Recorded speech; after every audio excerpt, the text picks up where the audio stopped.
Ladies and gentlemen, there's no better way to get up in the morning than to get up with Garret. Garret is a third-generation success credentialed real estate entrepreneur who's here to give you tips, tricks, and share stories of success. So without any further ado, ladies and gentlemen, your host, Garret Bedron. Dougie, way to drop the bricks on everyone this morning. Yeah. Wow, it's great. Really great to be back here with you. I missed you a little bit, couple weeks, you know. It's been a while. It's been a little bit. It's been a couple crazy weeks, you know. Crazy weeks. And when you talk about tips and tricks and success, today's show is going to really dive into a real life case study of success because we've actually sold one of our first shopping centers in Greensboro, North Carolina. Nice. So we're excited, and we're going to get to that in a little bit. Congratulations. Thank you. And lots of other wonderful things. It's been nuts. Very fortunate. We celebrated my nephew's bar mitzvah over the weekend. That was great. Everyone looked beautiful. It's great to be together, dancing, having a good time.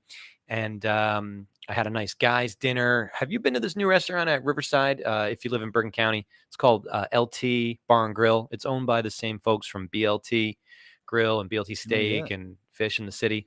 It's pretty cool. I know Riverside. Yeah. Can you see it from the highway when you're driving past it? Kind of. It's like the new wing that they built. You know, it's where Cheesecake used to be, actually. Yeah. Oh. So it's awesome. It's like they gave you the free popover, and it's kind of like a steak house, lots of sushi, just a real trendy kind of space, really nice earth natural tones, and highly recommend. It's the Get Up with Garret seal of approval. All right. For your next Garret tip of the week. Well, for your next guys dinner or your next closing dinner, yeah. Have a good bottle of wine. And it's just good to be out with the guys. Our little softball group got together from town, and is it like a whiskey cigar kind of place? Or? Probably no cigars in there, but they have a full bar, so you can definitely do we did cocktails, we did wine, and we shared a lot of sushis. Nice. Like I said. And some of my friends, especially Jeff, our barbecue cleaner friend, will remember when they let me order the sushi. There's going to be a lot of tuna, and your doctor's going to probably call you the next day and tell you that your mercury level's a little high. So good to know that everybody loves spicy tuna. Anyway, so that was fun. And I'm just wanted to talk about tonight. I'm really excited. I'm real big into obviously giving back and being part of the community and different charity organizations. And shout out to my friends over at the Jewish Home in Rockley, New Jersey. We have a cute little mezuzah and martinis event tonight, which is a little cocktail party. We're going to debut our new rehab center. So we've got, I think, 50 or 60 VIPs coming in to take a tour and check out what we've been working on for so many years. And the hard work of the staff and the leadership over there is just phenomenal. Nice. So we're excited to attend that event tonight. We'll put on a sport jacket. We'll look good. And awesome. It's a real honor. You get to hang a mezuzah, which is a kind of a little scroll that you put up on the door. And I'm getting into the weeds a little bit, but if anyone's interested in learning more about the Jewish Home or making a donation, please reach out to me and I can introduce you to our friends over there. It's just a great organization in Northern New Jersey. GetUpGarret@gmail.com. Yeah, that's our. There it is. Drop a note and we will write back to you. Also, good reminder: we are live on Instagram, Facebook, LinkedIn, YouTube. Yeah. Feel free to drop in a comment, a question, a concern. Yeah. Happy to answer it live if it's appropriate, right? I'm impressed. Not bad. Yeah, nice. Absolutely. Yes, absolutely. Put a question, comment, or concern in the comment section. We can answer it live. I don't know how we do that, but I'm happy to oblige. That's part of the deal here. That was nice. That was good. Part of the deal, absolutely. And as many people know, our family's involved in commercial real estate and luxury hair salons, a number of different things. And we've been kind of working on this 13-year project, which is called the Hedges at Hawthorne. And every couple episodes, I like to show update photos, update videos. So Doug, this would be your cue to try to bring those up if you don't mind. Which one would you like first?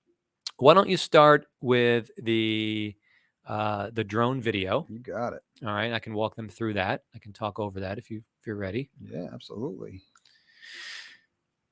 So you can see the framing has really caught up on the phase 2. And the phase 1 has the framing all finished, and then you've got what's called the dens element, which goes around the wrapping. Wow. That's before the siding. That's the yellow. And a number of windows are in. We've got really cool. Nice. Big windows, like tons of natural light. They're black on the outside. There you go. You get a view a little bit of the windows and some of the sliding doors. So you can see with really tall windows. It's going to be great. Lots of architectural details in the roof lines, lots of parapets, lots of kind of fascia changes. And we expect to keep rocking and rolling and hopefully get people moving in here late summer, early fall. We actually have a waiting list already Nice. of over 300 people that have put their information out to get want to live here. Nice. And we really haven't spent any money on marketing except coming on the show talking about it. Yeah. I've also been on other friend shows locally in Hawthorne, of course. So just a big pent up demand for this type of Nice. product. And then if you could bring up the other photo, because that was not Absolutely. in the drone. While I'm doing that, I got a Yes. question for you. You said sliding doors. Yes. Do the sliding doors lead somewhere? So the sliding doors give you what's called, and this is definitely named after my daughter, it's a Juliet balcony.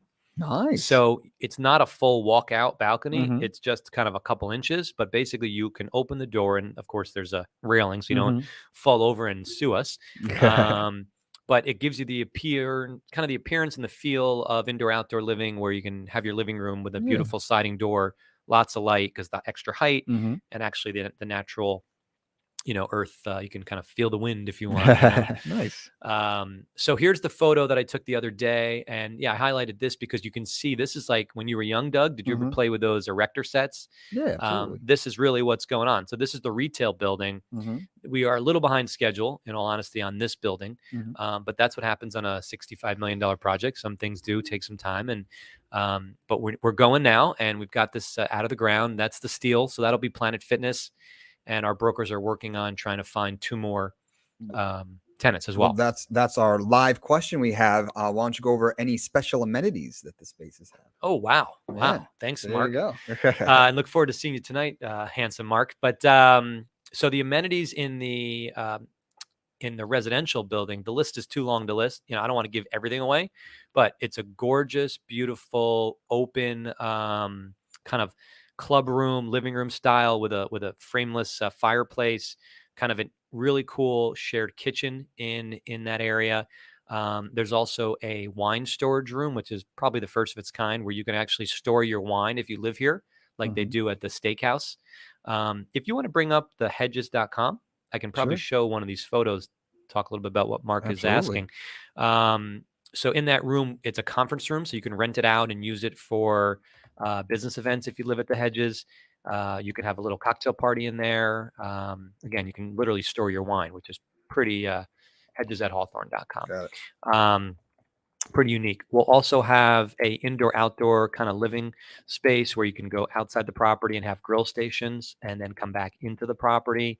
There's going to be 3 or 4 what you'd call kind of little Zoom rooms or work from home rooms where you can rent them out and take your laptop and work. Yes, there we go. So let's see if we can find the next. Maybe scroll down. That's the kitchens, right? Hey. That's of course the rooftop. Here we go. Yeah, that's the big open living room space with the fireplace, communal eating, the wine storage. So every floor has? No, that's on the main floor. Gotcha. Yeah, that's on the main floor. There'll be a concierge there. You can see their kind of desk from the management company. We have a small fitness studio in here, which will have treadmill, bikes, rower, a cool little functional training with kettlebells piece, plus one of those kind of like the mirror or tonal, that big mirror product where you can take classes and do exercises. You'll have doggy wash, right? You're going to have a dog wash station for Daisy and Charlie. Nice. A bike room. You're going to have 2 dog parks. So a dog park for big dogs and dog park for little dogs. And also a secured package storage. So we'll tell you about this a little bit more in the future, but it's kind of this cool locker where when Amazon comes, when FedEx comes, when UPS comes, they put your packages in this locker and they text you a code. And when you come home at night, it's safely secured. You put the code in, package door opens, you take out your package. My building doesn't have that. And my packages in the last month, I got 2 packages stolen. That's super important. I'm trying to get my complex to do that, to my apartment to do that, because it's not our building's not the best looking in the first place. So I wouldn't mind a couple lockers in front of the door, because the Amazon people just throw it on the ground and leave, and then just anyone walking across the street could just pick it up. So how about food delivery? What if you ever got groceries delivered and you weren't home? Or I personally don't get food delivered, but or medicine. When we have like takeout I have like they call me when they get here. I come downstairs and pick it up. But like if I had like a fresh direct or whatever they're Right. called, yeah, I've seen them at the front door, just sitting at the front door. So this package storage system, I'll tell you, on a deal this size is really not that expensive. I think it's about $20,000 to buy this. I think they have probably a lease program too if you don't want to buy it. But to offer that to residents, I mean, if you think about how many packages you're getting these days, it's way up, right? Yeah. And we even built a separate room for what you'd call overflow package storage, right? So when the lockers are full and it's Christmas time and Hanukkah time, we got another room for that. Yeah. So I'm excited about it. There's one or two other amenities I'm going to keep as kind of under wraps that literally nobody is doing, and I feel like we're in what's called the amenity wars, and other real estate developers could tell you about that. And when you're building a new building, what can you come up with that no one's doing? I'm pretty confident I have something that's no one that no one's doing. So we'll save that one. Nice. So we're excited about the project. We are looking for 2 more retailers. So if you know anyone that runs a really awesome, healthy acai bowl business, smoothie bar, kind of cool little sandwich takeout, coffee, we are very close to the train. It's a 5-minute walk. So that's exactly who I would love to have in the retail building next to Planet Fitness. Let me know. Shoot me an email. We have real estate brokers that are certainly working on this right now, but always looking to meet new people in this area. And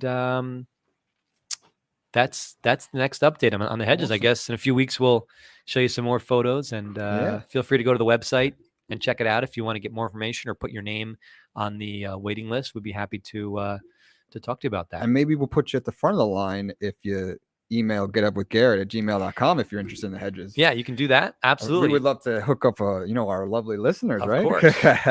Well, when you go to hedges@hawthorne.com, there's a spot you put in your name, your phone number, and there's like a note section. If you put in heard on Garret, heard on the podcast, I mean, you're definitely going to go to the top of the list.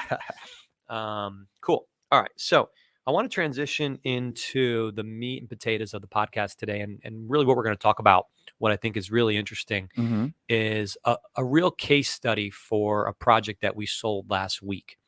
So we've not been sellers too frequently because part of generational wealth is not selling, right? We talked about on the podcast recently, when you buy a property, you hold it, you have certain tax advantages called the 1031 exchange. If you sell something, you can buy another property, and you have great write-offs. I mean, real estate is very, very tax advantageous. In fact, the property that we sold, I think over a couple of the years, certainly this past year, even though the property made money because of depreciation and amortization, the investors did not have a tax event previously. Of course, they'll have a tax event on this sale. So I want to bring up the screen and talk about Hunt Village Shopping Center. This was a 30,000, maybe 33,000 square foot shopping center that we, that one's fine, that we bought in 3.5 years ago. Okay, so it was in 2018. And this is kind of the investor memo that we had put out. So first I want to put out this, legal kind of preamble that I'm not trying to sell you any type of security right now. We're not pitching any deal. We're simply going to just give you an overview of a deal that happened, was bought and sold, and kind of just go through it. But in no means this is a pitch of any type of future investment. Our investments are open to accredited investors only. And so I just want to make it clear that we're not pitching or selling anything at this time right now. So this is a market that the family's been investing in since 2007 or 2008. So we really understood kind of where people are moving to, where the road projects are going on, where Publix is opening, where Harris Teeter's opening, things like that, right? What are your drivers? What are your economic drivers? So this is the big project that was going on in Greensboro. Thanks for bringing up the map. This is like a circle, Doug, around the city, right? Sometimes they call it like the Beltway or whatever. And this was announced as a huge, what they call it, the Urban Loop or the Northern Loop, big project that was funded by North Carolina. And when we invested in North Carolina, we knew that this project was taking longer than they thought. But we knew that the money was put away and it was going to happen. There was just going to be a little more pain. All right. So when we found this project, and I think it's highlighted in that little blue dot right there at the bottom left corner, if you could see that. Yeah. So this is a project that literally is right next to the new exit of this loop. So anything that's right off the loop automatically is interesting to me because you now have access from other parts of the city that you never had before. So somebody who lives in the, north can easily get to the east or get to the west or get to the south instead of kind of going all through the city, right? Yeah. So immediately you're now opened up to a trade area and a group of people that you never were before in a timely fashion for basic goods and services. So right away, that's an awesome kind of wake up call, right? Okay. Now, if you can zoom a little, Dougie, not on the map, but maybe go to another photo where it shows like the area. Yeah, that's probably better. Okay. So here you go. So you've got this property highlighted in yellow, guys, and it's right off the new exit. So what happened here is the tenants for many, many years had to deal with road construction. Again, all new highway came in right next to them. Nice. Well, how do you think that affected your business, Dougie, when the roads are under construction, there's dirt everywhere, you got closures, 1 week it's the cops shutting this line. I mean, is that a challenge? During the time of production, absolutely. But at the end of the day, that's going to be bringing you the foot traffic, bringing you clients and customers. So here's what happened. Over time, the owner of the center before us had less leverage in terms of raising rents, okay, in the center, because he kept everything very, very low priced. Yeah. Now, it's not because he was such a nice guy. It was because he felt that there was this major disadvantage, this kind of trade win against the retailers. And he's not necessarily wrong in that thesis. But where he missed the boat, and because he sold it to us, right? And what we saw was that time is now done, right? So if the average rents were, $3, $4, $5 below market, he didn't have the ability to kind of push those rents and what's called bring them to market or roll them to market or bring in new tenants. The property wasn't showing its best. It wasn't, you weren't putting your best foot forward at the ball, right? Yep. So when a new owner comes in, you have the ability to do that and say, look, I don't care so much about what happened 5 years ago. Those days are done. I understand. I get it. But now, everyone else in Greensboro is paying, let's say, $20 a square foot. Why are you paying 12? Why are you paying 14? So when we identified that the market was stronger than what was occurring at this particular center, and we identified that that event had been completed, that the damage was done, right? Now it's just time to clean up the mess. And so we saw that this was a great area with tremendous growth. There's another slide, I think, on here. Well, I got a question. I think it'd be beneficial for our viewers. Please. So you take over the center. Now they have leases and agreements. Like, how does that transfer over? When you come in, does everything wipe clean and you're now making new deals with everybody? Like, what's that? No. Okay. Great question. Like? So when you have a lease, we assume your lease and we honor your lease 100%. That's no issue. If your lease is for 10 years and it's half price, good for you. You win for 10 years. Okay. Got it. Good for you. So now, obviously, if your lease is expiring in 2 or 3 years, we're going to have a serious conversation and say, look, you're paying a price that is not equal to the market. Down the street, they're charging twice. Now, that becomes the dance, the negotiation, right? The magic and really the art of it is how you do that. So when we bought the property, we put money into the parking lot. We redid all the roofs. We put a brand new sign on the side of the building that lists all the tenant names. And of course, we found a couple new tenants to pay a higher rate. That's called adding value, right? That's an added value proposition. Some people buy centers or apartment complexes, and those are called core, and they just collect the coupon. They don't do anything. That's okay. Nothing wrong with that. We roll up our sleeves, we get our hands dirty, and we add value. And ultimately, that's how you create a lot of wealth in real estate, by adding value. Absolutely. So when you look at this photo, and I apologize, it may not resonate so well, but you've got a new Publix, you've got a new Harris Teeter, you've got a big golf tournament, like a new apartment complex. We saw all this going the other way, and we were so excited about that, right? And we knew it could take some time.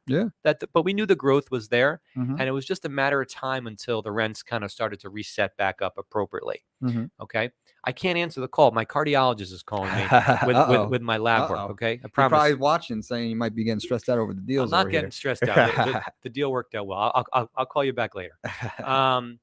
So that was kind of the outline of what attracted us to it, right? Being right off the exit. Keep going a little bit. Let me see in that. Right. Okay. Keep going.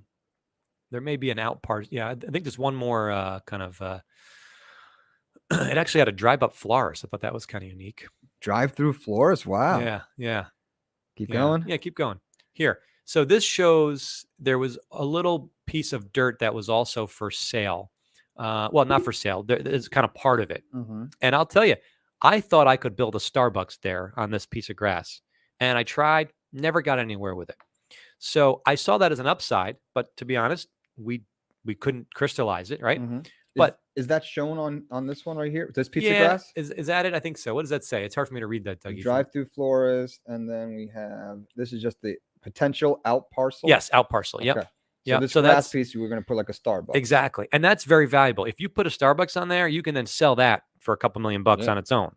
So I was not able to accomplish that goal, Mm-hmm. but the next owner may be able to do that, and that's part of the reason that they liked buying the center as well. Mm-hmm. We call that upside. You want to leave something for the next guy a little bit, okay? You want to leave a little meat on the bone. Don't be greedy. Don't take it all, because then what do we always say? Pigs get fat, hogs get slaughtered. So I left the next buyer something on the bone there, Dougie. That's the out parcel opportunity. Nice. All right, scroll a little bit more. So I see any more photos. Yep, there's the new Publix coming. That's probably 1.5 miles away from there. That just talks a little bit about the Bedouin organization, etc. Okay, now if you don't mind, Dougie, I want to switch to the PowerPoint. Absolutely. Because we're going to really get into the nuts and bolts. We're going to talk about the numbers, and I'm going to explain to you why this was a really nice deal for my investors, and why they all should be really, happy right now with how this kind of went from full cycle, start to finish. Mm-hmm. Okay, so this is called Hunt Village, and if you go to the next slide, we bought the property in 18. Okay, but it was 3.5 years ago, and we paid $2,890,000. Okay, 2.890. Mm-hmm. We sold it 3.5 years later for 4.6. Okay, so that's like probably a 50-60% increase in value in the 3.5 years. Nice. Okay, so big shout out to Berkeley Capital and Aaron Varel, who led that team over there. I always a big supporter of women in real estate and women in charity and different, obviously, entrepreneurs. And it's great to have a women-led team that really did a great job for us. So we're appreciative about them. Doug, yes. Unfortunately, I can't. It's too small for me to see. What does raise it say? $1 million Okay, of equity. Perfect. Thank you. That's what I have in my notes too.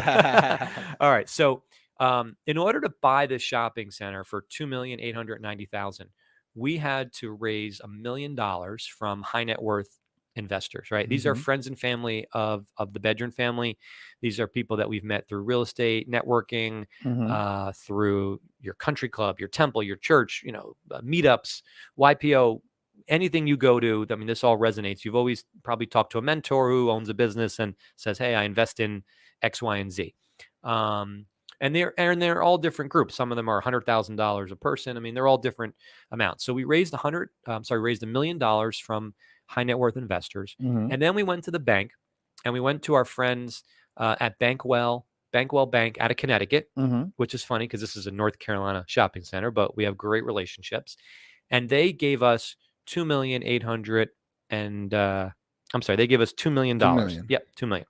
So I have to get my glasses fixed. So good. While you're looking, now you raised $1 million from friends and family and investors, and $2 million from the bank. Are there pros and cons? Why not all from the investors? Why not all from the bank? Okay, is that perfect. a good question? Or? So, well, you can't get it all from the bank. I mean, that would be amazing, right? True. They're not that generous. That would be too risky for them.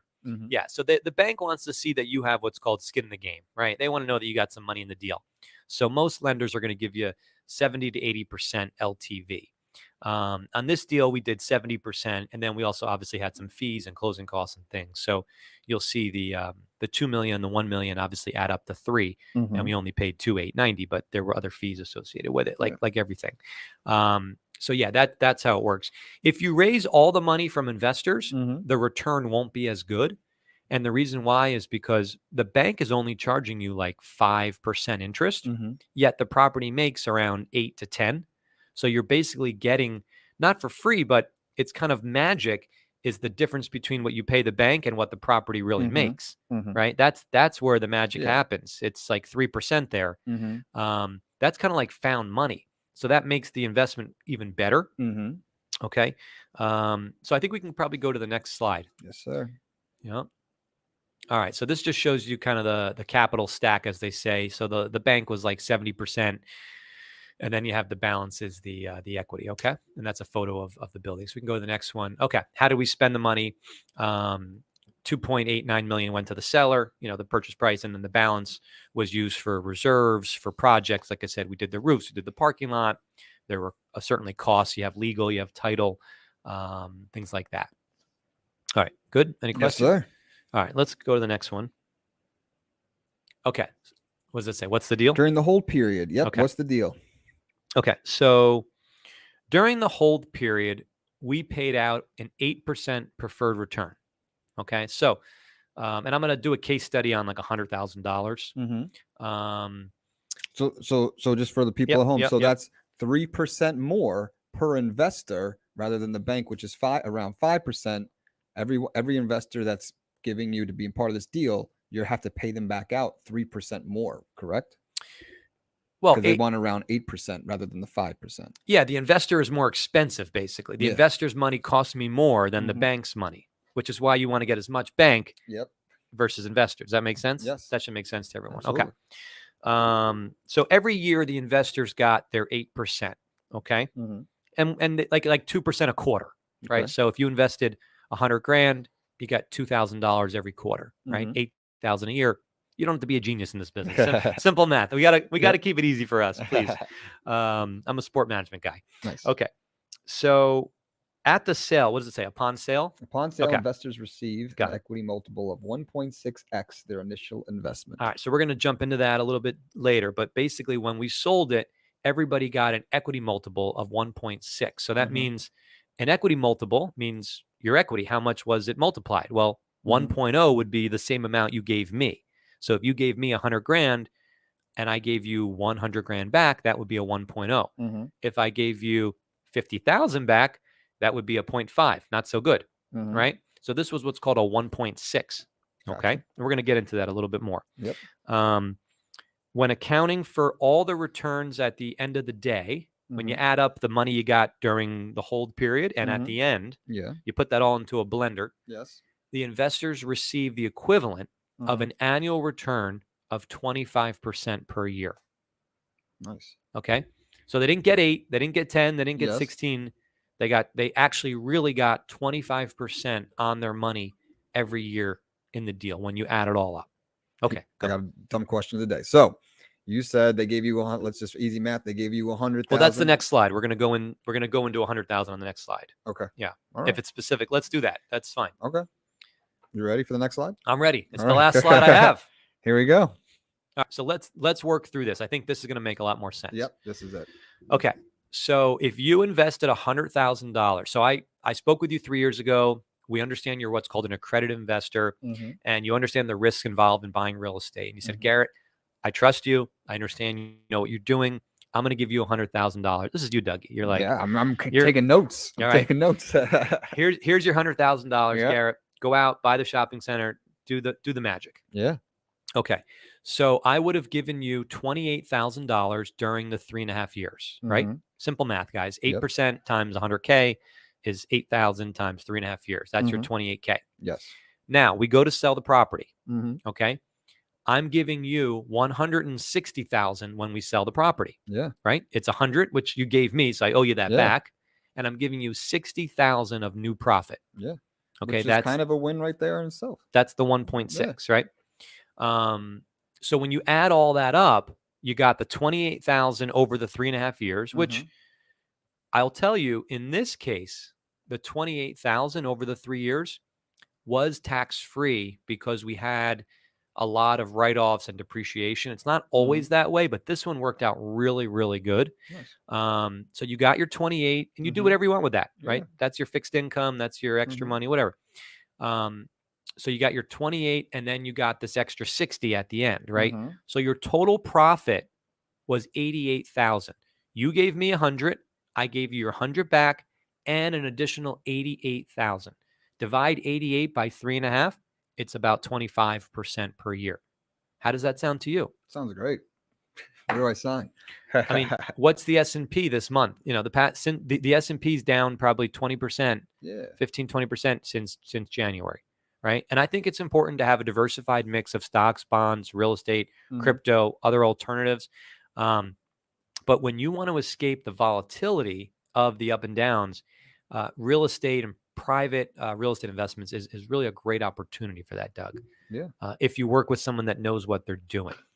And this project took 3.5 years, right? Sometimes you probably have that longer, so they're accumulating every quarter. They're getting a paycheck. They're getting their investment back. But at the end of the day, when that sale does happen, they get a nice chunk of change. Yeah, I mean, it's all over the place. Look, we have projects that can make no money in the first year or two, right? Now, you may not like that though, right? That's like a development deal. So you may say, you know what, Garrett, I don't really want to invest in a deal that makes no money in the first year or two. Even though you think it's going to make a home run later, I don't want to be in that deal. But the typical deals that we do are going to make about 8 to 10% right away. Like within 3 months of owning it, you're going to get a check from me. And it's going to be 2%, 3%, 1%, one of these, what we call them distributions. Yeah. That's kind of the word. You can call it coupon. You can call it, dividends. It's the same thing. Most people I talk to like that kind of dependable distribution. They use it for extra money, a trip once a year or whatever it may be. And then at the end, obviously you get your money back and then the share of the profits. Yeah. Now, if it takes 10 years to get you that money back, then I didn't do as good because time value of money, right? True. Now I gave it to you in 3.5. You can now reinvest it with me. You can reinvest it with somebody else who's doing something else in whatever the business is, private equity or real estate. So that's big. Being able to get it back quickly means you can recycle it. True. But I mean, at the same time, you're getting these payouts quarterly. It's better than having the money to sit in the bank. Right. What does the bank pay you? Less than 1%, right? Half a percent. Nothing. Okay. So the bank gives you, I mean, that's a joke. The bank gives you nothing, right? You might as well. And by the way, with 7% inflation, the bank is, sitting in cash with money under your mattress, you're actually losing money. True. Right? Technically. Yeah. So if you were to go to a bank and get like a CD right now, you could probably get, a point and a half. You tie up your money for a year or two. That makes sense if you're buying a house 6 months from now, a year from now. Don't risk your money. I get it. Yeah. The investments that we do and other companies do are what are called illiquid investments. Meaning if you have a wedding next year and you need your 100K back, don't call me. I'm not your guy because I can't. Yeah. I can't get it for you. It's tied up. It's locked up. This This is money that you obviously don't want to lose and you need and want, but you don't need it tomorrow. Maybe you need it in 10 years. And in fact, I'll probably tell you, hey, Dougie, this could take up to 10 years. I think it'll take 3 to 5 to 6 to 7, but it could take 10. Don't give it to me if you need it before that, because I can't give it back. I'm just being honest. That's not how it works. Yeah. But yeah, most people are really happy getting that quarterly distribution consistently. And I'm proud of the fact that our company's been able to do that very consistently. Obviously, during COVID, we had a pause for a little bit to make sure the rent was coming in and everything was handled as far as being cautionary. But other than that, we really keep distributions pretty on tack. And if we get a little behind because there was a tenant that left and we have to reserve that money, we try to make it up as soon as we can. Dougie, what other questions do you have? Because this is really, you're always so interested in investing and different concepts. And this is the first time that someone's walked you through something like this. So I look at you as kind of thinking as what the audience could be wondering. Absolutely. I mean, the main plus, the main thing as an early investor is like, all right, I'm sitting on money. I'm sitting on cash. It does me no good to be in the bank. So I could trust someone like the Bedouin organization and have the money grow or be, utilized and have a payout 3 to 10 years rather than just sitting in the bank and, waiting for an investment opportunity that, might never happen. But, people always need a place to live. Space is always used. So like these industries always are going up.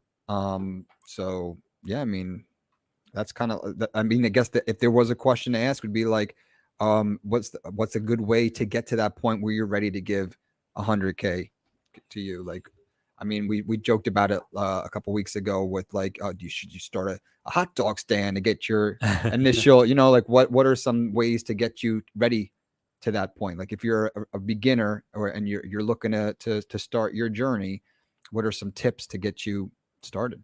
Yeah, I mean, look, this may not be for everybody. This is like if you're 24 and you just started a business and every dollar has to go back into your business, you should not be giving me that money either, right? Sure. Because you're reinvesting in something that has a higher potential of growth and equity value right away.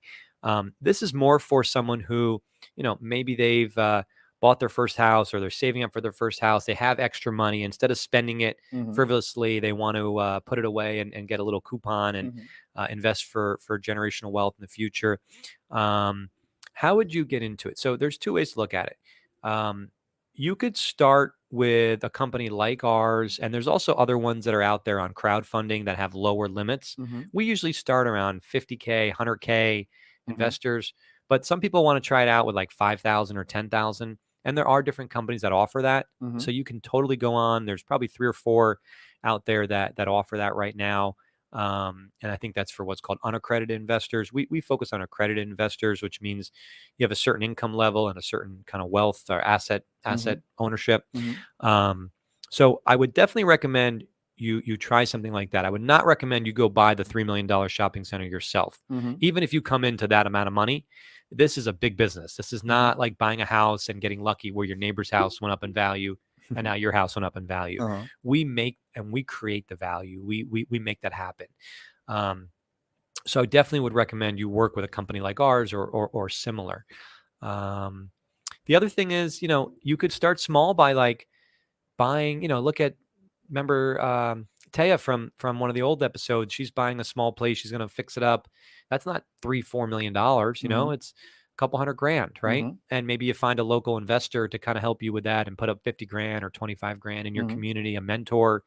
A lot of people want to invest in this type of product who have other assets because they want the returns. They want the write-offs. You'd be surprised. So, if you're new and you're younger, don't be shy. Like reach out to an investor that who is in your community who has a successful business. If they're doing really well, you could really help them find a place to invest their money.